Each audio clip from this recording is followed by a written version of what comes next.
All right, everyone. Welcome to the newest episode of the Jay Davis Show. I'm super excited to have Mike Abadi here with us. He is the co-founder and CEO of Sunday Citizen. Thanks for coming on the show, Mike.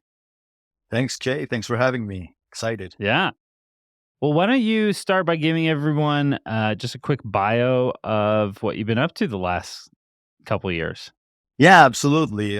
So yeah, my career started off in finance. I started doing investment banking, focusing on mergers and acquisitions. I worked in New York for a couple of years. Spent some time in Lehman Brothers, which then sort of became Barclays Capital. So I was there through very exciting times. Yeah, And to say the it least. was, yeah. And then I ended up spending some time in the finance world, which for me, I always saw it as a learning experience. Like I always went into it thinking this is going to be like my MBA, not really wanting to make a career out of it. And I think it was great. I think you'll learn a ton, but very quickly I realized that if I'm going to be working this hard, might as well be for something that I'm building myself. So I ended up leaving, pretty early on. And started off as an entrepreneur. I had several ventures. A lot of them didn't work out. And like a lot of people could probably relate to that until I finally had my first sort of win with a company called a Hyvent Colony, where we did tailor-made suits. So I had Yeah. coming out of the banking world, everybody needs suits, everybody needs shirts. So I created this company where we would do tailor made suits, and we would work out of a retrofitted FedEx van, and we would drive around Manhattan. People would come down from the buildings. We had a 3D scanner inside the truck. And, it was pretty nice inside. We gave them an espresso or a little whiskey. They got a chance to touch the fabrics and everything. And we would get them scanned. And 2 weeks later, they would receive the suit straight in their door. Tailor made, great fit for a fraction of the price of what a Brooks Brothers suit would cost. So Dude, that that's was amazing. pretty cool. That was pretty cool. We got a ton of press coverage. It was like very exciting. But at the end of the day, we were like, very vulnerable to outside factors determining our sales, right? Like if it was a rainy day, you didn't sell that day. It was too cold, too hot, you didn't sell, right? So that whole tailored truck idea was very inconsistent. So we ended up partnering with some financial backers, and we ended up opening our first brick and mortar store for the brand. And we opened the first store in Boston. So we migrated from the Taylor truck into a full brick and mortar store in a shopping mall, and it was great. It was great. We started to grow very quickly. At that time, I started having a lot of problems with my business partner. He ended up kicking me out of the business, and problem with partners. No, so Yeah. I ended Everyone up has a story. everybody. It's they're worse than Yeah. divorce stories, no? Yeah. Yeah. And so yeah, I was left without the business. But during that time when I was doing that suit business, when I started it, the very early days, I actually moved to Shanghai to develop the whole production. Because we were doing, we had to set up our own office because this was like individual orders. Each order was Yeah. different to the other. So it was quite a complex operation from a production point of view. And I spent 2 years in China during that time. And during this time, I used to get a bunch of phone calls like, hey, Mike, since you're in Shanghai, can you help me source this product? Since you're in Shanghai, can you help me source that product? Right. So I sort of started this like side business of just doing sourcing for different brands. And that sort of took life in its own. Like that started to get quite a bit of momentum. And I sort of had it like on the back burner. And one of my clients was a hotel owner based in Miami, and this guy had very high-end boutique hotels, and he wanted a blanket for his hotels that had to be extremely soft, but at the same time being able to withstand the wear and tear of hotel use, right? Like washing, Yeah. etc.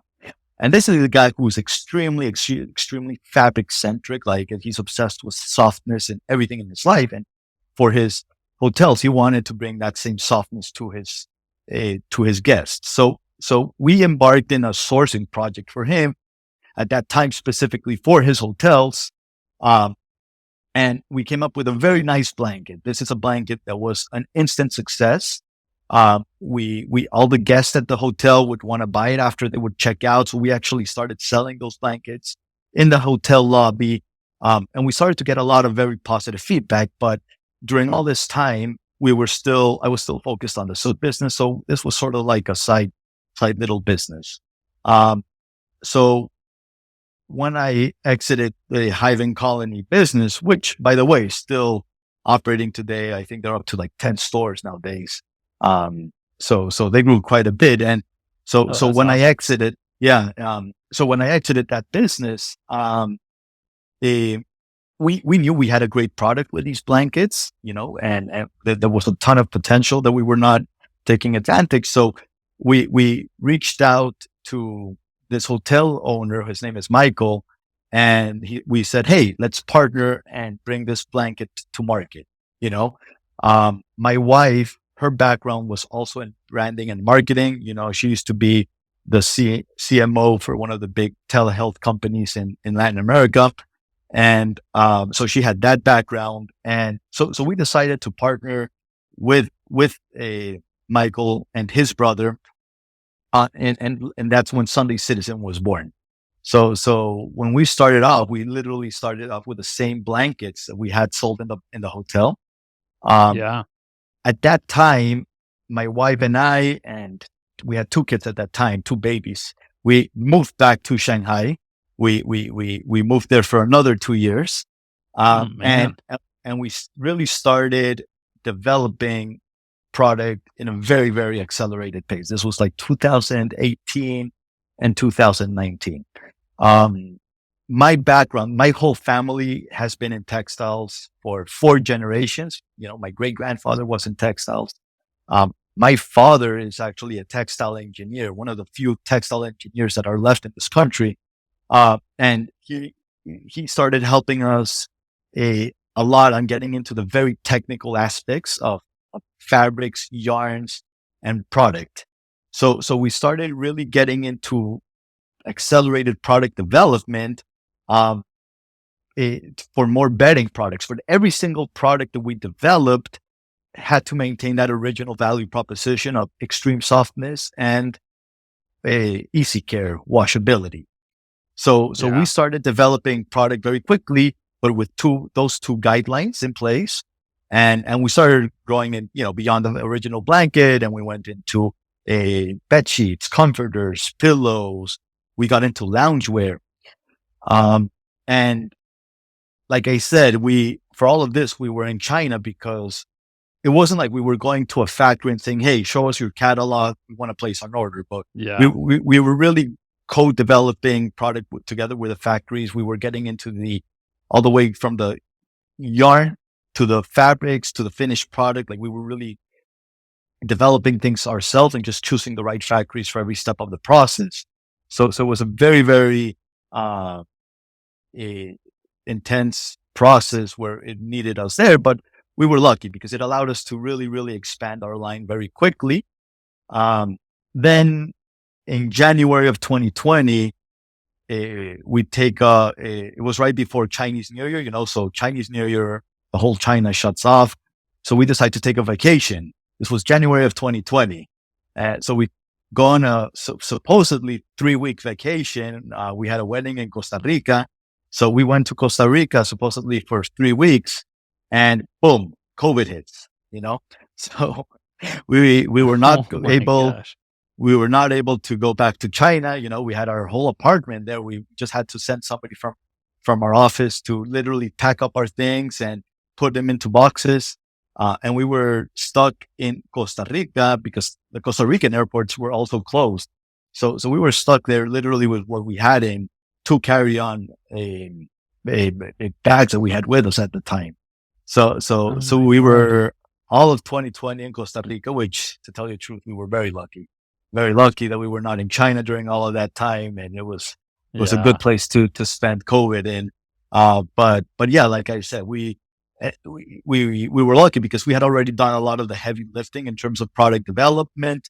We had already set up a very, very good office, a great team in China, that weathered us through all these storms of logistics and production that started to brew because of COVID. And yeah, in general, we found ourselves in a very lucky situation where we had a lot of product that was catering perfectly for those for that COVID environment. So yeah, that's basically what got us into this where we are right now. Yeah. Dude, that's crazy. I mean, I have so many questions just around like, how did you guys just go out and like find an apartment? Like, what did you do in Costa Rica? How did you find a place? Yeah, I mean, we were actually extremely lucky because Costa Rica is a tourism country. They rely on tourism Yeah. so much. So we were, and all of a sudden, tourism is completely shut off. So everything became extremely cheap. So we Yeah. were able to get these like a beautiful villa in like this like beach town in Costa Rica for a fraction of what I was paying for my Shanghai apartment. Shanghai, it's sort of like New York where you get like these very expensive, tiny and old apartments. So I was able to Yeah. replace that for a nice villa on the beach for a fraction of the price. It's a pretty good trade. Yeah, That's not yeah, too yeah. bad. We didn't complain. Dude, that's awesome. Well, I think Yeah. that's one of the questions. I love that you guys have developed that expertise. And I think it's something that a lot of entrepreneurs run into where a lot of times those first versions or even the first version, but a lot of times they are going out and they're sourcing more off the shelf kind of materials. So it's, what fabrics you have, or even if you're doing other, even molded things, like what plastic is available. And then over time, you start to try and innovate more. You try and kind of push those boundaries. As someone does that, what is your recommendation? Because I think everyone has a different opinion, but what would your recommendation be for a company who has found success, they're doing well, but now they're trying to kind of up their game? Do they need to go find someone in China? Should they go to China? Like, what would be your recommendation be? Yeah. So here, this is something where really my business partner says, like, you always have to stay ahead of your competition through product innovation. Because Yeah, at the end of the day, if you're selling a commodity, then all your marketing efforts become very difficult, right?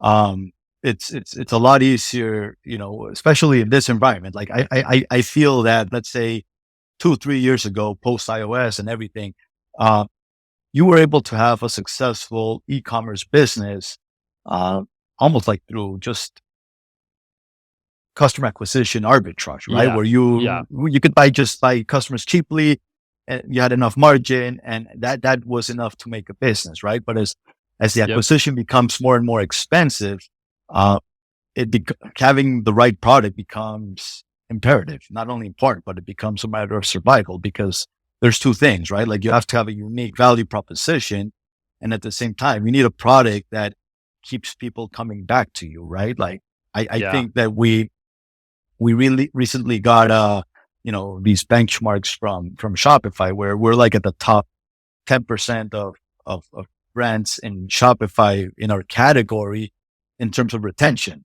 And I think the only reason that we have such a high retention is because our product is truly unique. It's truly a special product, right? So with yes, that in mind, you can be a lot, you can afford to pay more on the acquisition. You can afford higher CPMs. You can afford all these headwinds that we're seeing on the acquisition and marketing side, just because you have that LTV expansion that you can count yeah, on just because of having great product, right?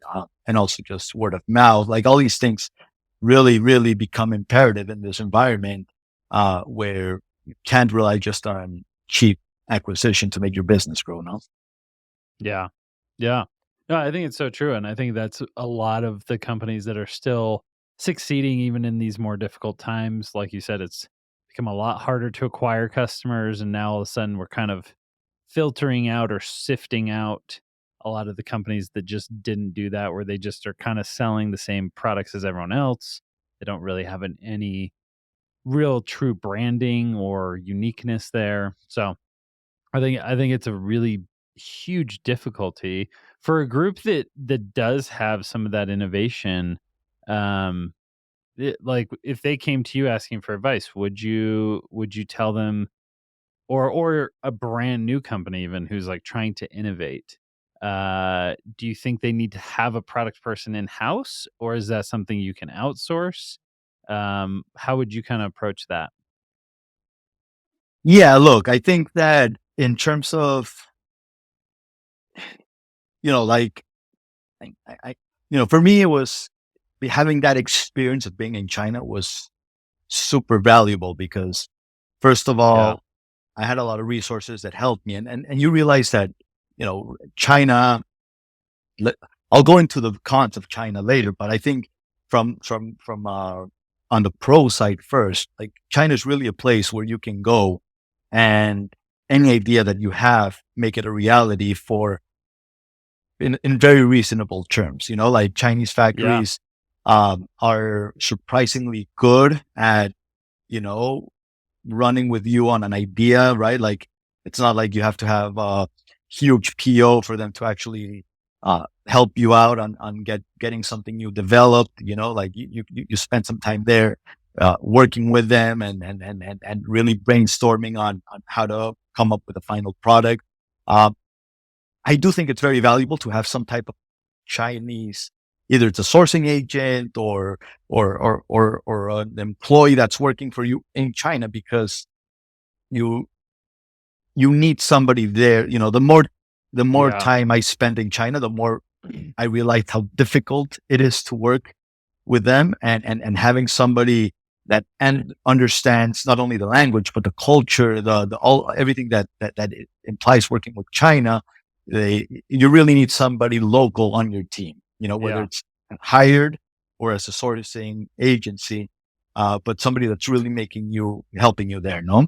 Um, but and then yeah, and then China really has what happens with China is you have these ecosystems that are developed in cities, right? So for example, just to give you an example, like for ties, right? Like you really like there's one city in China that produces, I think it's like 95% of the world's tie production. It's crazy, and it's all in one city, Yeah. right? And so this Yep. city, you have as you start approaching the city, like you're approaching and there's like bullet train going at 500 kilometers per hour, zooming into the city. You start first to see like all the silk farms surrounding the Oh, city, yeah. Yeah. you know? And then as you come into the city center, you have like tie factory after tie factory after tie factory. And next to the tie factory, you have a label factory that makes labels for the ties. And then you have a factory that does the boxes for the ties. And then you have And the the, thread and the yeah. and it's all this like ecosystem that's very Yeah. easy to work in, so you go there and you realize that, hey, I can really develop whatever I want because I have all these resources, whether it's a box, a label, or the actual tie, and I can make it very efficiently. Um, so, so, so to get started, spending some time in China, I think for most products, you realize how fast you can progress. For me, it's been 3 years that I haven't been able to go to China because of COVID, and you feel the handicap. Yeah. Um, however, as you start to expand, it can be very dangerous to rely so much in China, especially given the current geopolitical situation, et cetera. Like you want to make sure you're not, I think most brands are too dependent on China. So, Yeah. so, so for us, for example, we've already made a lot of effort into diversifying our production into Mexico, into Europe. So we're doing right now a lot in Europe, Portugal and Turkey. We're doing a lot in Mexico as well. So right now we're past. that initial phase of doing everything in China, which is the best place to start, really. And now just having that redundancy in all these other countries, just in case Yeah. things become difficult, you know? Yeah. No, we've been doing a lot of the same, and it is as you go into those other countries, it makes you realize how dialed in China is.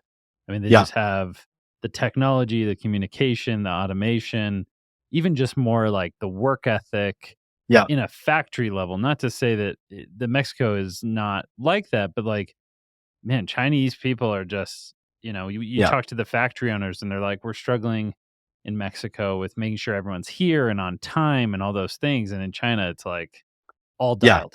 I mean, it's All just dialed. incredible. They work whatever hours you need them to work. It's Yeah. not like working with European factories where forget about placing an order in August because they're all in vacation, right? It's Yeah. Yeah. Yeah. eh, It's a and different and and world. and the quantities, right? Like if you go to China, you can really produce. If you're starting up or if you want to test out a product, they'll accept the 100 pieces of this, 50 pieces. They will work with you Yeah. on that, right? Whereas if you go with all these other factories in other countries, if you don't have a 10,000 order, they'll like, they won't even Yeah. They don't consider care. you. Yeah. Yeah. Dude, that's awesome. What do you think you've learned that's been most unexpected as you've gained all this? I mean, you've been over there for two different periods. You took your family there. Like, from an entrepreneurial standpoint, what have you learned that you were shocked by or surprised by? Yeah. Look, I think it's a fascinating country. Like every day you know, you would be shocked one way or another. Like every day Yeah. you had one out of your box experience, for whatever Yeah. reason. So I think in a way I was a, I think, that the more time I spent there, the more I realized how complex and diverse China is. Yeah. You go there with a set of expectations of like, you have one China in your mind. And when you get there, you realize how different, so just working with a factory from one region is a complete different experience than working with a factory from another region. Just the culture, the way they work, the way they do things. It's that for me was a steep learning experience. Yeah. How diverse China really is. Yeah. I mean, I think it's hard for us, but you go to countries. I spent time in Brazil, and northern Brazil versus southern Brazil versus, the Right. coast is wildly Different. different places, and Wow. it Yeah. feels almost like a different country. So, Yeah. Yeah. yeah, that's awesome. What advice would you give to entrepreneurs or what challenge do you think entrepreneurs are facing that you feel like you've now been able to learn, and what advice would you give to entrepreneurs who are getting going? They've found success, but they're trying to hit that next level. What do you think the biggest mistake or the thing that they need to do is, that you see as you work with smaller companies? Yeah. Look, I think for us, um, one of the most important thing is to make sure you're growing profitably. I think Yeah. that's something where a lot of brands, we got used to cheap acquisition, growth at all costs, and all of a sudden, when that growth starts to face headwinds, having that profit focus instead of just growth focus becomes super important. Like you have to Yeah. be ready to weather all types of storms. Grow when you have the tailwinds, but being able to make sure you can withstand the storms as they come. So I think that's something where you know we were able to grow very aggressively, but at the same time, we realized how important it is to sometimes press the brakes a little bit and make sure you're growing with the right profitability in place. So, Yeah. so focusing on margins, focusing on your unit economics, and back to a little bit of what I said before, like I think making sure your business is from day one, it has to be a retention focused business, right? Because if you Yeah. start off thinking I'm starting off as an acquisition business, which eventually I'll turn into a retention business, that might not work out for you, So I think it's very important that from the very beginning you have retention as a key priority, and making sure that people are coming back to you and that you're getting that LTV expansion. That part has to be very solid, um, not just an afterthought. No. Yeah. No, I think that is such great advice. I think that's the shift that is always interesting. Anytime we go to one side of the kind of pendulum, and you look at it and it becomes really easy to acquire, everyone swings way far that way and often too far. And then it always comes back. It always swings the other way, and all of a sudden the people who can adapt the quickest are the ones who can survive. So, Yeah, and then another one, which for me I've learned it the hard way, is choose your partners wisely. Going back yeah. to like eh, I can see the difference between the partnership that I have right now and the partnership that I had in my previous business. And again, the other business was successful. Like we had the right idea, we had the right concept, but the partnership, it was not the right one. So I think Yeah. you can have a great product, great idea, everything, but if you're having if the partnership is not the right one, you'll never make the business work. So I think that's something where I've learned it the hard way. It's like a marriage. You have to see it as a marriage. Yeah. With the same scrutiny that you choose a wife, you have to choose your business partner. Yeah.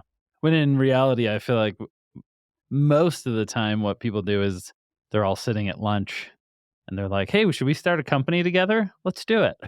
And it's Yeah, about that much yeah, thought, and they don't think it out. yeah. It's imagine if we got married, which is like with that and level of thought. Yeah, So it's the same thing, and I think again, it's tough. I've seen it a lot of times where you have great companies with great potential, and it's a partnership that makes it stumble. So Yeah. It's not just the idea. I think that's the common feeling a lot of times when people haven't started yet. They think the idea will carry them through the whole thing. it's And, oh, you just need execution. a great idea, and it's yeah, Yeah, yeah. Dude, that's yeah. awesome. Well, what's next for you guys? What are you guys focusing on coming up? Any new and exciting things that you're pumped about? No. So yeah, recently, this was in November, we opened our first brick and mortar store. So this took me back to my old brick and mortar days. And Yeah. we're, it's still early to tell, but I think it's a very interesting option for us to continue growing through retail locations. At the end of the day, our product is a very tactile product, right? People want to touch it, feel it before they Yes. buy it, right? So, um, we're waiting to see, uh, first of all, how good of an acquisition channel it is for us. Also, how good of a channel it is for existing customers to re-engage with us through the store. Like we're starting to see a lot of our existing online customers coming into the store for repurchases, etc. So I think that could be a very, very exciting area of growth for us. We've also been growing quite a bit in the wholesale front. We recently onboarded with Bloomingdale's. We're in the process of onboarding a couple of other big retailers, which I think will be complementary for the same reasons as a brick and mortar store, right? Yeah. Where like at the end of the day, what we want to have is give people an opportunity to discover us in whatever way, whether it's through our online store, through our brick and mortar store, or through a wholesale partner, but to discover that softness, because once they discover it, we know we have a loyal customer in our hands. So I think those are all Yeah. the exciting opportunities that we're working on. And yeah, we're actually in the process of raising some money. So we're pretty advanced with a group that I think could be great, not just from the capital side, but from a strategic side. I think they can be great to propel us to the next level because up until now, we've been self-funded, so I think this is a great opportunity to really take things up a notch. Not the easiest environment to be doing this, but I think we were lucky to find what will potentially be a very good partnership. Dude, that's amazing. That is, that's no small task in these times. No. That's awesome.